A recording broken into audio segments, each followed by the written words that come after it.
Can everybody hear me okay?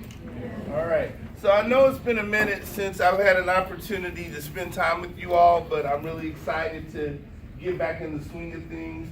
If y'all remember, I'm the Director of Education and Public Programs at the Black Archives. That's my day job. You know, I'm a poet at heart, but I have to do something to keep the heat on. And so the Black Archives has been a real fulfilling opportunity for me, because what we do is, just in case you guys may have forgotten, is we are a research institution that has information that helps people better understand the contributions that African Americans have made to the evolution of the greater Kansas City area, both Kansas City, Missouri, and Kansas City, Kansas.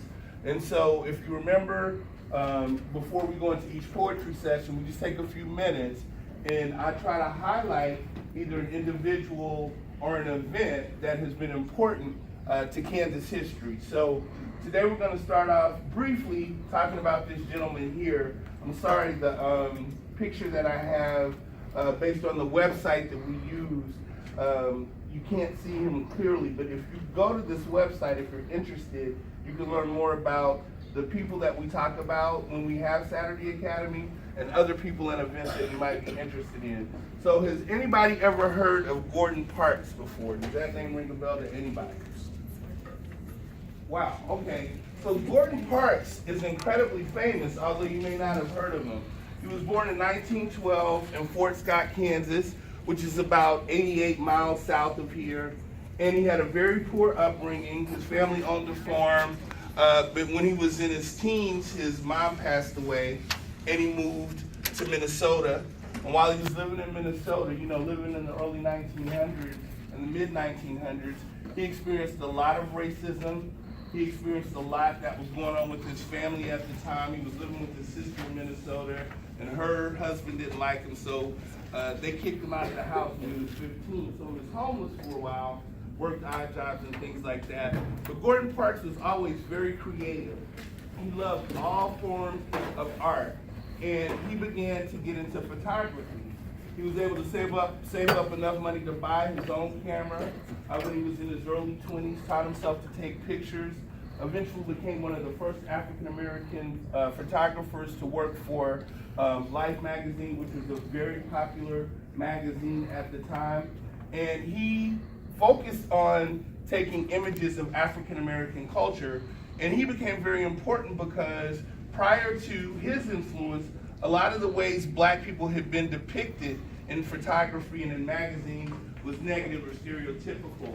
And he figured out ways to portray black people in a more positive light. Then he went on to filmmaking. Have any of you heard of the movie Shaft? Does that ring a bell? It was a movie made back in 1971. He had made another movie prior called The Learning Tree, which he filmed in Fort Scott, Kansas. And by figuring out how to finance that film himself and directing that film himself, he was the first African-American filmmaker to make a major motion picture. So he had this incredible life. Interestingly enough, Gordon Parks was also a poet, a prolific writer, and very important, somebody from here in Kansas that I think you all should know more about. So if you wanted to learn more about Gordon Parks, you can go to kclink.org. That's kclinc.org. You can learn a lot more about other famous Kansans and Missourians at that website. But Gordon Parks is somebody you should definitely know. And maybe when you get a little bit older, you might want to check out the movie Shaft. It was made in 1971.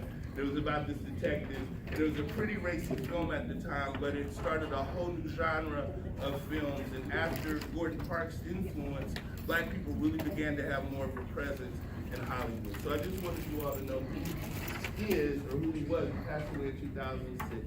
But Gordon Parks is somebody you should definitely know. All right, so we're going to look at some pretty challenging material today. So I want everybody to really kind of think about how we can make sure that we keep this a safe space. And some of the conversations that we might have today, as I said, might be a little bit challenging. But I think that you know, the conversations that we've been having, you all have handled them very well. So I know that this will be a productive morning. So we need to go ahead and get started.